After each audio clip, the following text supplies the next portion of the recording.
The Out of the Lab podcast is a production of the Spartanburg Science Center. The Spartanburg Science Center is a 501c3 nonprofit located in Spartanburg, South Carolina. For the past 40 years, the Spartanburg Science Center has been dedicated to exciting, educating, and engaging the local community. The Out of the Lab podcast was made possible from a grant from AFL. Thank you to all of our sponsors, including Contec, for providing studio space. The Out of the Lab podcast is hosted by me, Grayson McDowell, and I couldn't do it without the support of Mary Levins, Executive Director, Will Lawson, and all of my other compatriots who work behind the scenes to keep science education rolling. Most importantly, thank you for listening to the podcast and supporting STEM education. If you would like to donate to the Spartanburg Science Center, you can go to our website, spartanburgsciencecenter.org. That's spartanburgsciencecenter.org.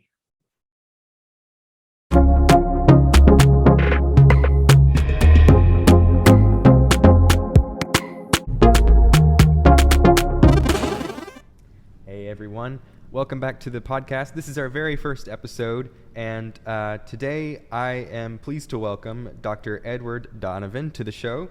Dr. Edward Donovan is originally from Brooklyn, and he went to school in his younger years in Contec, Long Island. He graduated from high school in Contec, Long Island. He received his Bachelor's of Science degree in Secondary Education, Biology, and General Science from the State University of New York at Geneseo. He received his Master's degree in Biology with a major in Entomology, that's the study of insects, from the University of Connecticut. And he received his PhD in Science Education with a major in Science Education and a minor in Environmental Science and Engineering. I failed to write. Where did you get your PhD? Florida Institute of Technology. Florida Institute of Technology. And it says here that since like 2011, you've earned 28 college credit hours in subjects such as science, but also film studies and philosophy. And so I'll hand it over to you, Dr. Donovan, but I would just like to comment that from your bio, it seems like you've been a really a lifelong learner. And I really do appreciate that because I go to Wofford, a liberal arts school, and so I'm also interested in philosophy. I'm also interested in other humanities areas. But it seems like you've been a really lifelong learner. So could you tell me how you first got interested in science and maybe how you were inspired to become a teacher? That's a very interesting question. That I decided I wanted to be a teacher when I was in 6th grade. Okay, but I didn't know. I had very good teachers in elementary school, and teaching was what I wanted to do because I wanted to do something professional, and teaching seemed that was the only professionals that I had any contact with, and so teaching was exactly in 6th grade, but I didn't know what I wanted to teach. Okay, that was the critical thing, and so it was. I mean, my major interest was in math. I loved math. Okay. So I thought maybe I could be a math teacher. But then I hit geometry, and I didn't want to memorize all the stuff in geometry, and so I fought geometry. But then trigonometry and algebra and all the calculus, they're all great, but for something about geometry that just didn't agree with me. Okay. And so I gave up on the math, and then I really got interested in history, and I even do a lot of history now in my classes. And the history was, I thought, and a lot of my history teachers in high school were thrilled because they thought I was going to become a history teacher. But in 10th grade, I had a exchange teacher in biology, Mr. Ince, who was my biology teacher, and he was from Trinidad. And he just did such a good job with the biology that he really turned me on to biology and science in general. And so that was so exciting. And so I told him at the end of the year, and he was leaving to go back to Trinidad, and I never talked to him again, unfortunately. I've tried to track him down, tell him, but then I decided I'm going to be a biology teacher. And so when I went to Geneseo in Western New York, and the reason why I went to that college was because I didn't know anybody, nobody knew me, and I wanted to be in a place where I could become a biology teacher, where I could find out who I was. I grew up, I'm the 4th child in a family of 10 children. And so for a long time I had no identity. Wow. Yeah. And it's not my parents' fault or not my brother and sister's fault. I just knew who I was. And so when I went away, and I knew no one on the campus, and no one knew me, and I could establish and find out who I was. And I just fell in love with biology, but then we had to take anthropology, and I liked anthropology, and then we had to take so many different courses, and I found out I was decent as an art student, and I just became interested in everything, but of course you have to focus. So I stayed with biology and general science, and then that's what I wanted to do. I wanted to teach biology. That's amazing. It's really inspiring because I think you and I have similar stories in that I was really interested in mathematics at first too, and biology. What did you specialize in biology? Did you or did you? It seemed I saw you like environmental science and entomology. So it seems like you were interested in a lot of subfields within biology. But Well, as an undergraduate, of course, we were required to take a lot of chemistry, a lot of physics, a lot of earth science, and I could have just as well gone into earth science. But biology, I didn't really, but I found out invertebrate zoology was my favorite course as a biology major. I loved invertebrates, and I did a lot of projects on invertebrates. And so after I graduated, then I started teaching, and I was teaching general science, but I decided I wanted to go on, and that's when I decided that students would bring insects into me all the time. What's this? What's that? You know, can you identify it? Do I know what it is? And I remember thinking, people don't know anything about insects. And so I applied for the University of Connecticut, and I decided to have my major as entomology, which was way out there, and most of my family members were thinking, what is this with the entomology? But it was really paid off to be, because I worked as an extension entomologist for 2 summers at the University of Connecticut. I was in the College of Agriculture. I was looking for a job to pay bills. And so I got a job as an extension entomologist, and that was neat because people would bring in specimens and they would ask you, well, what is it? How can I get rid of it? What can I do about it? And so that was just something that there was so much to learn, and I got involved in the agricultural part of it.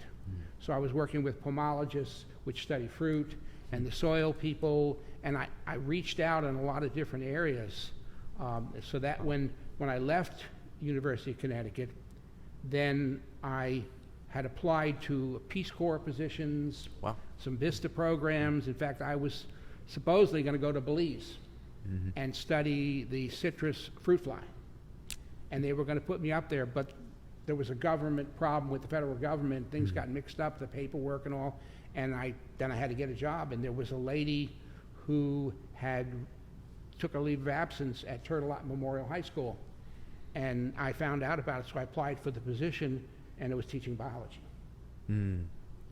And I was able to use all the different biologies and that I had learned, and eventually I became the science department chairperson. But then I was working with teachers to help teachers to become better teachers, and then I realized I really like this, working with teachers. And so that's when I applied to University of Florida Institute of Technology for a degree in science education, because it was a blend of education and science, so I could become the person who bridges the gap between the science department and the education department. Oh, I see. And we needed people. We need people who can bridge the gap. So when I came to USCS, University of South Carolina, Spartanburg, the science people loved me because I had a degree in science. I mean, I had a master's degree in biology. Meanwhile, the education people liked me because I had a degree in science education. And so it was a blending of the both really good things. It's really cool. I want to focus a little bit more on your philosophy behind teaching science. So you've been teaching science since 1969. Are you still teaching science in some capacity now? Yes. In fact, last fall, I taught a space exploration for educators course right here at the Spartanburg Science Center. I've been working with NASA since 1998. I went to a program at Langley, and then since then I've been to programs at the Goddard Space Flight Center, the Kennedy Space Center, JPL and all. And so I wanted to teach a course in space exploration because there's nothing that uses STEM more than space exploration. They use every aspect. I mean, and it covers everything. And so I talked to the school districts, the superintendents, and I talked to a number of people, talked to Mary Levins, the director, and we all agreed to do the space exploration course right here at the Science Center. And it was very successful. I still have teachers in the course who are contacting me because we put everything that I shared is all on Google Drive, and they can access it anytime they want. Nice. And so it's really kind of a great thing to work with these teachers. And I like working with teachers, but I also like working with undergraduates because when I was, before that, until the pandemic, I was teaching physical science. I was actually teaching biology 101 and 102 and biology 110 labs at USC Upstate. But then the person who was teaching the physical science, they didn't have anybody to teach it. And so I said, well, I can teach physical science. And so they gave me the physical science. And I love the physical science too. Because it's a combination of chemistry and physics. And then I could incorporate the space exploration and a lot of the other things that are in there. And so that was kind of a neat thing. So up until a couple of years ago, I was teaching the physical science. And then the pandemic came. And then but then I still want to teach. And so that's when we approached the space exploration course. Okay, cool. Now, I do want to address, because I understand that there could be many young listeners who are listening right now, and when you say that you're a science teacher, they may think, oh, that sounds kind of boring. Because if they had a similar sort of science education as I did, going through middle school and high school, they may not have had many inspiring science teachers, I'd say. But I just want to read, you handed me this piece of paper before we started filming on the 10 Commandments of Science. And so if you're okay with it, I'll read this. That's fine. So number 1, thou shalt use hands-on experience. Number 2, thou shalt instill an appreciation and value for the importance of science in today's society. 3, thou shalt honor thy process skills. 4, thou mayest make mistakes in order to learn. 5, thou shalt respect and learn from the environment. 6, thou shalt not rely on just a textbook to teach science. 7, thou shalt relate science to other subjects. 8, thou shalt guide thine students through a variety of questioning strategies. 9, thou shalt generate excitement in exploring nature. 10, thou shalt consider that all students are not at the same stage of development. I know this may be a loaded question here, but which of these 10 commandments would you say is most core, I guess, to your teaching strategy? I know that there's some. It may be hard to pick just one or two, but I know you talked to us a little bit before the cameras rolled about how important it is for hands-on learning. Right. Well, for a long time, when I was teaching at USC Upstate and USC Spartanburg, when I was teaching teachers, I spent a lot of time on hands-on. But then we got comments and realized that hands-on by itself is not good enough. Oh, okay. It has to be minds-on too. Okay. So you need to know what you're doing and why you're doing it and where it relates to the whole structure of science, okay? So the hands-on and minds-on is very, very important. And so it's a matter of a lot of questioning. I would say that the process skills are very, very important. In fact, in my room, I used to post all the different process skills and make sure I reminded myself that, did we address this? Did we address that? You know, one of the conflicts here is that, and I don't want to get controversial, but the whole idea of science standards. I taught long before science standards existed, okay? We taught biology, or we taught physics, or we taught chemistry, or we didn't teach standards, okay? Can you give us an example of a science standard in today's classroom? Well, the most recent standards have come up, you know, that we've updated the standards, but the standards usually deals with one specific concept. And what happens is sometimes is that when the teacher is teaching, they post the standard up on the board, they have a question that relates to it. Harry Wang, who's a famous science educator, who wrote a book called The Last Days of School, says in order to truly learn something, to really learn it, and especially in science, you need 9 repetitions. You need 9 experiences with that concept, okay? And if you learned it incorrectly, you didn't, then it takes 18 repetitions. Now, it may be even more than that, okay? But a concept, in fact, I just had a professor who's at Maryknoll College up in Tennessee who said she's having trouble teaching her undergraduates who are going to be teachers that about the concept, the idea of the concept. They want to teach one activity, one concept, and then they're finished. Where's the 9 repetitions, okay? You've got to, so the standards are so specific that sometimes we learn the notes, but we don't learn the melody. I see. Okay. And we need to teach the melody. We need to teach the notes, but we need to, okay, so now we've got all the notes, now let's put it together and let's create music, okay? So the standards, unfortunately, sometimes are taught as notes, but the students never learn the melody. And so we need to do both. That's really, really important. So I never thought about, the standards are in my head, but I teach, and then later on, when I had to put my lesson plans in and say what I addressed, I'd look down, oh yeah, we did this, we did that, we did this, we did that, we did. But the focus is on what the students are doing, not what I'm doing. Okay?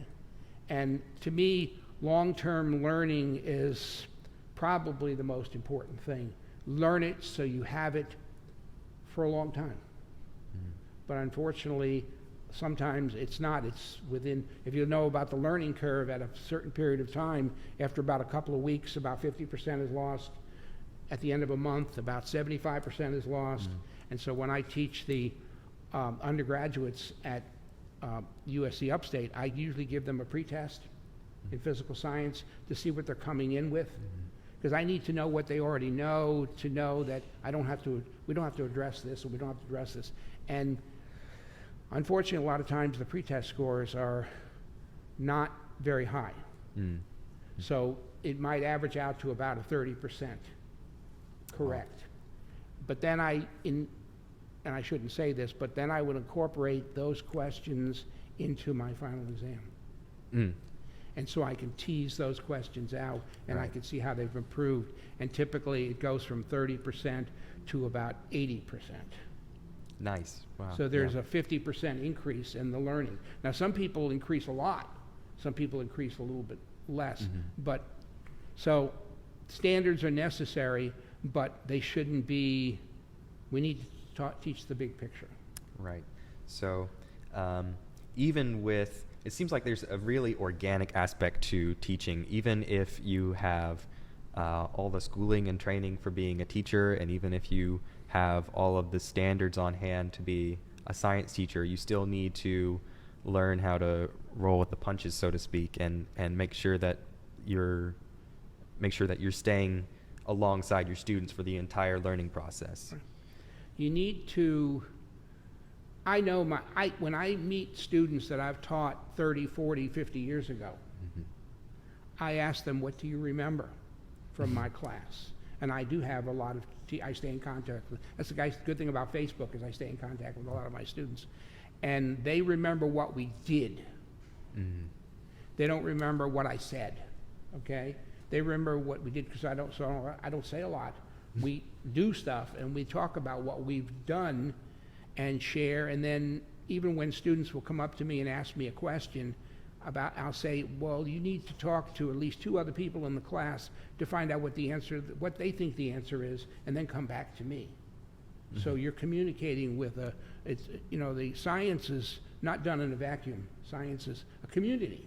Right. It's a community activity, and NASA portrays that better than anybody, okay?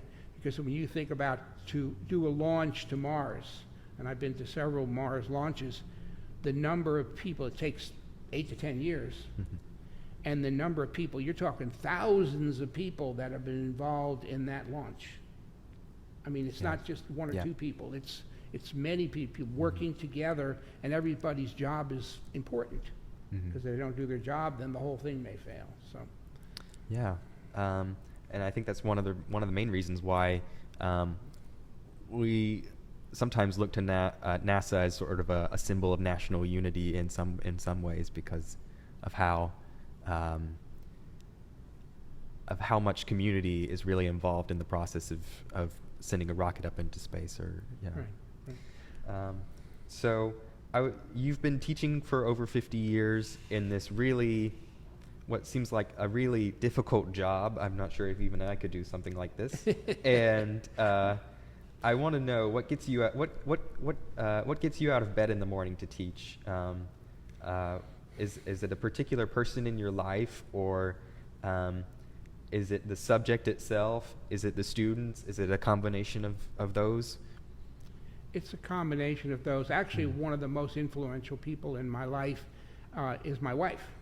My wife, Sharon Donovan. She was a middle school science teacher for many years, and we raised children. But once our children grew up and were leaving, then my wife and I would do workshops and presentations together. So when I was doing that space exploration course, I brought her in.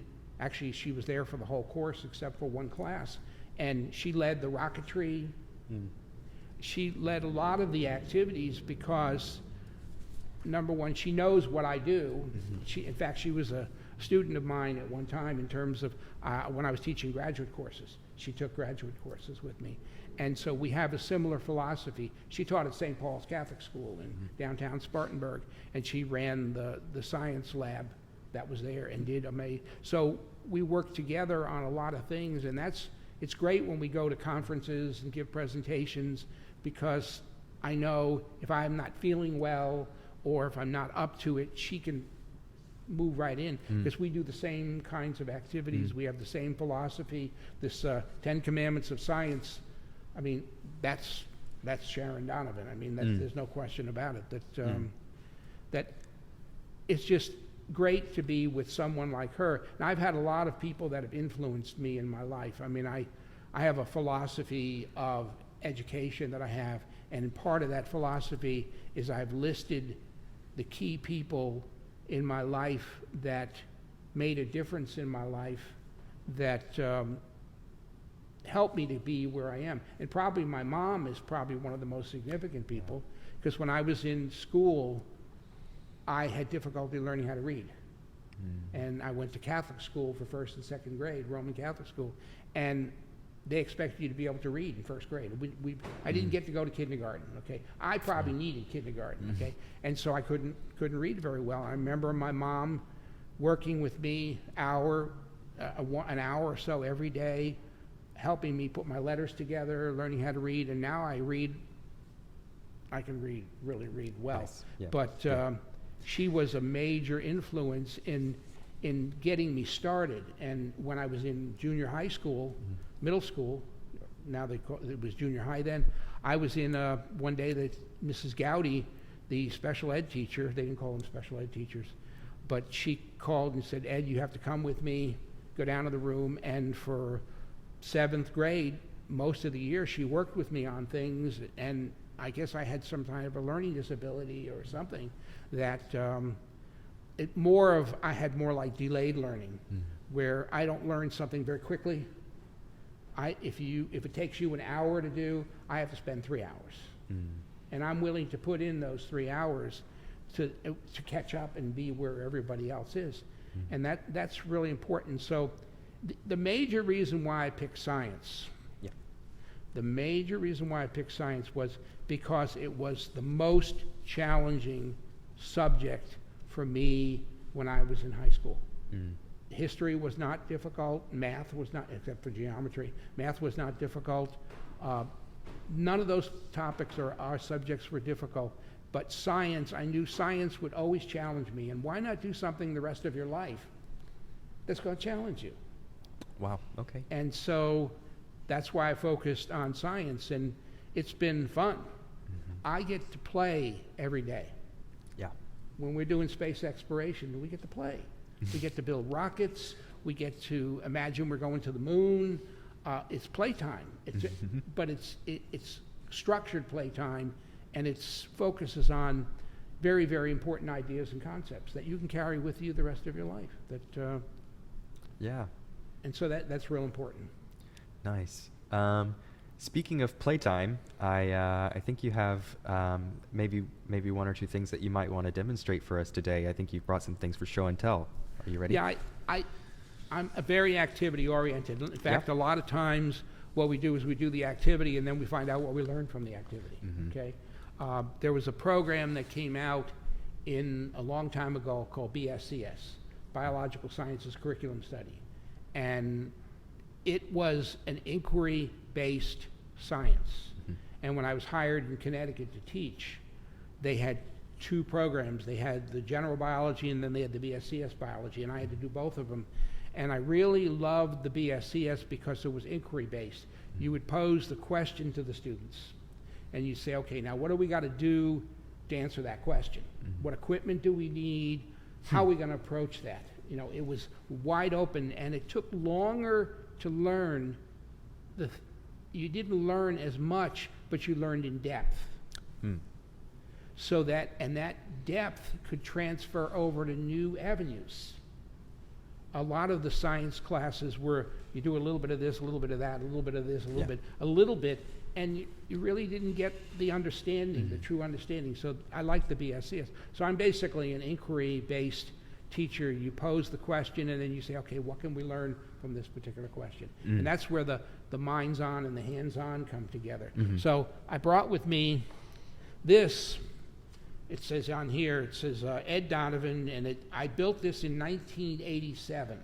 Okay. So this is the first one I was teaching at USC Spartanburg, and the lady that I mentioned that's a professor, she had to do a lesson to the rest of us, and she introduced me to this thing called the obedient can. And it's all about energy, but basically what you do with this obedient can is if you roll it and you talk to it very nicely, it comes back. All right. And so you roll it, and it comes back to you. Now, yesterday I was doing this with my dog, and she was bewildered by this because it was going away from her, and she was chasing after it. But then it started coming back at her, and she was backing up and barking at it and everything like that. It really is a neat activity, and basically it's just an activity to teach. When you do it, and first of all, I give the teachers or the students, I give them the materials, and I say, okay, build one. Oh, okay, wow. And I'll demonstrate it. I'll say, when you push it, and you talk to it nicely, it comes back. Okay? And I don't give them any other clues, but I give them the materials. And in the materials are usually a couple of toothpicks, some rubber bands, some washers, or various types of hardware like this, and I say, okay, now you build one, and let me know when you get it that you can roll it, and it comes back. And they struggle with this. Yeah. Because unfortunately, we have some people now that have never made or built stuff. It's built for them, and so we build it.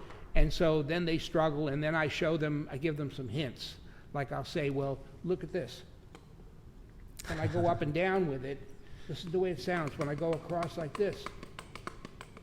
What does it do? And I'll show it to them and all, and then eventually they keep on building it until they get it to work. And everybody has to build it. Everybody has to be successful. And then we look at, okay, now how does it work? Why is it when I roll it, it comes back to me? What's going on here? And we discussed that. And basically the way it works is, I shouldn't tell you this, but here's one I was trying to show them. So I went out to the tennis courts at USC Spartanburg, and I got one of these tennis ball cans, and I thought, I wonder if this would work. And so you can see there's a toothpick, there's a rubber band in between, and in the center there are some washers and some weights that are in the center. And it's important that they're in the center, okay? And then you make sure it's tight. And then what you do is you roll it. The weights are winding up around the rubber band, and it reaches a point where it's got maximum potential energy, and then that potential energy needs to go somewhere, and so that potential energy is converted to kinetic energy, the energy of motion, Right. and then it comes back. And theoretically, if everything's working right, it should go out, come back, out, go back, out, come back, out, come back. Eventually it'll stop. Okay. And then we ask, well, why did it stop? Yeah, good question. Well, we have this thing called friction, Right. and we have to deal with Okay. friction. Plus we have air resistance, we have a lot of other things that have to be factored in here. So it's a great way of showing the law of conservation of energy. And you can build this at home, and it's really simple. Just get a coffee can, and it doesn't have to be metal. This one's made, this is real-time lemonade can. Okay. And, or this, or we have this is Brim, a metal coffee can that works, and it says here, roll me and watch what happens. Okay. So if we take Brim and we roll him, he'll come back to you. Nice. Okay? If you give us directions, could we put them in the show notes of this video? Yes. Okay, great. Yes. So there should be instructions on how to make one of these obedient cans in the show notes. Yeah. There are so many questions about that obedient can I could ask as a physics major, like, does how far the can go depend on how hard you push it, and does it depend on the surface where you push it? And you mentioned before the camera started rolling about how this desk may not be perfectly level and how that may have affected how it's rolling. So you can go into so much depth here. I see what you're saying with just this, with a simple activity like this. And I've had Yeah. students actually calculate the kinetic and potential energy just using the formulas. Nice. You know, Yeah. you got 1/2 mv squared. You've got, and so you can calculate. So all you got to do is time it and get the velocity and all that, and then you can actually calculate the energy. And then I do it after we do all of this. Then I give them each a can that's a different size, and then we have to calculate the kinetic energy and the potential energy of the different cans. Which one has the most? Which one has the least? That type of thing. And we don't just stop where they build the can and then we just look at it. Then we explore the science behind it, and that's where you've got the hands-on, but now you've got the minds-on. Right. And students have found out you can roll this actually uphill, and there's a lot of variables that need to be a function here, but it's really good. And I have a little lab write-up that I use that I'm happy to share. There's a lab write-up. I brought a copy of it with me that has been refined over the years, where it asks questions and about what's happening here. Okay. And that relates to a model rocket. I was going to ask if you had something else. Yeah. I mean, I've been doing model rocketry with students and teachers since 1979, okay? And so that's a long time. And this is one of the rockets that we build. This is the Alpha, and we build this rocket. And this relates to the obedient can, because this operates on kinetic energy and potential energy also. And so we learn about, and this does the same thing that the rockets that NASA launches. And it's got a recovery system. Oh, wow. With a parachute. Okay, so for those who are listening, Dr. Donovan has taken a plastic model rocket that's maybe like a foot high, and he's just pulled out the nose, and in the nose there seems to be a bunch of strings and what looks like a parachute, like a little parachute you might have with an army man attached. Right. And, wow, okay, what does this string do? Does that just to keep this? There's a elastic cord. Okay. It's called the shock cord. Okay. And what happens is when this rocket is launched, there's an exhaust thrust that comes out of the rocket. The rocket, Newton's laws of motion, action, reaction. The rocket takes off. As it goes up higher and higher, it reaches the point where it can only go so high because of the amount of energy it was put in. And then the engine that's in here, a solid propellant, fires and pops out the parachute and the nose cone. But when it pops it out with such force that Oh, I see. you need a rubber band. Otherwise, if you just had and I've tried this where I put just string here and it breaks the string. Okay. If the force that it pushes it out is so, you can hear it go pop. And so, and these rockets will go The most will probably go up about 1,500 feet, which is, that's pretty high. Depends on the engine that you use. Yeah. But the shock cord is important because of the force that is being pushed out here. Okay. And then the nose cone, then the parachute opens up, and the rocket comes back down to the ground, and then you can launch it again. And I've had rockets like these that I've launched over 100 times. Wow. And so I do a lot of rocketry workshops all over the place, and this is just a basic level 1 rocket. There are various levels. In fact, if you go on Facebook and you go into Estes Model Rocketry, they have a club, a group, and people build all size rockets, and they ask for hints and how do you make it work and that type of thing. But this is, again, it operates on the same idea that the obedient can does. It's a energy transfer. It's all energy transfer. And Yeah. so, and most of the students that I work with have never built a rocket before. Yeah. They've never Yeah. had that experience. And it's an exciting experience. When I was teaching at Berry Shoals Intermediate School in Spartanburg 5, we had all the 6th graders build a rocket. And then we went out into the field and we set up launch pads, and I trained each hall had 1 or 2 students that were trained in rocket launching and all this other, and they became the NASA scientists that were at the launch pad. And then we divided up the classes, and we had launches going on. We had about 8 or 9 different launch pads going on, rockets launching all over the place. And all the 6th graders got to build this model rocket and launch. Nice. And understand the principles behind it and what's happening and all. And so it's very exciting. Yes. Well, sadly, I have to wrap up the program. I know we could talk for another 30 minutes, maybe another hour. I would like to say I think you were really lucky to be teaching science while the space program was going on. Would you say that's true?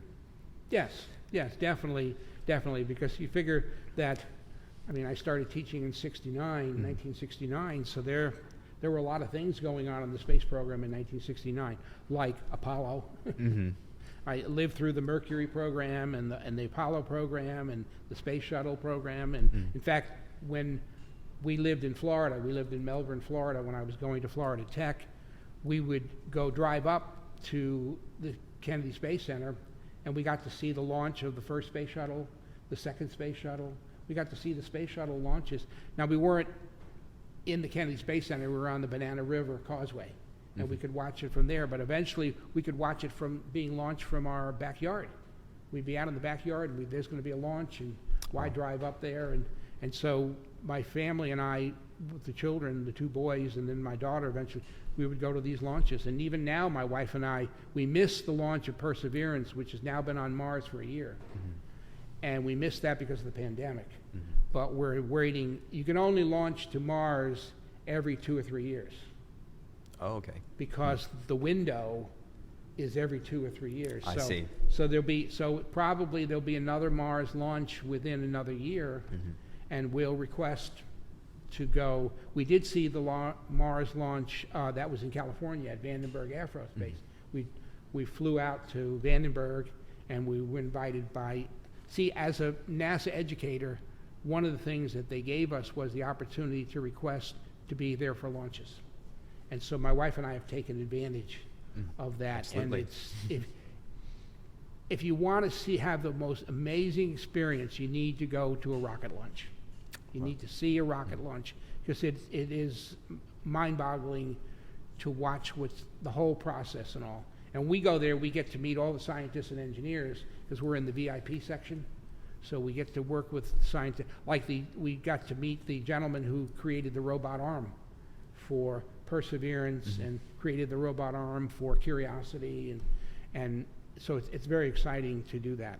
All right. Well, I'm afraid I have to cut us short here. Do you have any last words for any students who may be interested in becoming a teacher? Or what would you like to say maybe to possibly, a new generation of science teachers? Be hands-on, but also be minds-on.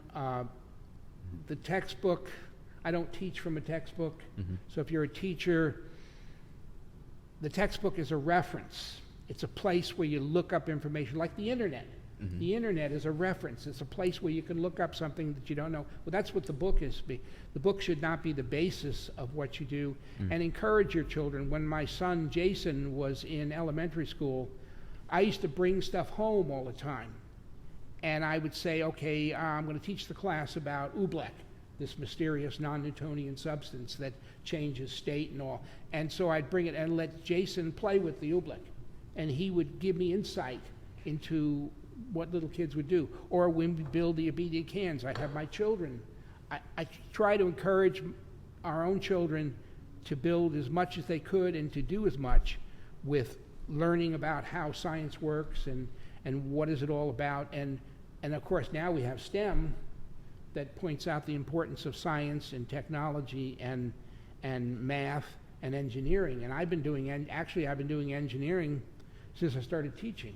Yeah. In fact, if I could go back, I would probably have majored in science and engineering. Because I find out I do a lot of engineering things in my classroom. And that's real important. Have the children build things, make things, fix things. I remember when I was working for the School of Education at USC Spartanburg, they had a coffee maker that didn't work, and they were going to throw it out. I took it home, and my son and I sat down and took it all apart and tried to figure out what was wrong with it, and then we put it all back together again, and guess what? It worked. And we used that coffee maker for quite a bit of time until it finally gave up the spirit and it just died. But the thing is that if you study any of the famous people, Edison, Tesla, those people who are significant, they made things, built things, encouraged them to read. I have a collection of space exploration books at home, and I have over 100 space exploration type of books, and I'm reading books all the time. My son, oldest son, who's a computer programmer, he reads technical manuals, and my son Travis, who's a restaurant manager, he still stays involved with. He's talking science, technology all the time with his customers. My daughter Krista, she's an art teacher, but she leans towards the science area. But she does art also. In fact, she does space art. She came into the space exploration course and did a presentation on space art. And so encourage children to explore. Take them on field trips. Take them to the nature trails. And more than anything else, you have this wonderful facility called the Spartanburg Science Center, the John Green Science Center. Shameless plug, yeah. Bring the children here. Let them experience what's here, what's available, and then take them to the State Museum. We're family members, so the State Museum. Take them down there, but let them experience. Take them on nature trails. Roper Mountain Science Center. Roper Mountain Science Center. I've worked with those people before. And there are so much available. My wife and I are right now doing the Ultimate Outsider program, which is, there's 47 state parks in South Carolina. If you visit all 47, you become an Ultimate Outsider. You get a T-shirt and recognition and all. We've visited already 34 of the 47 state parks. So we've got 13 to go. Ooh, wow. But take your children to the parks. Get involved with the children's education. That's really important. All right. Well, Dr. Donovan, thank you so much for your time today. Thank you. It was great being here.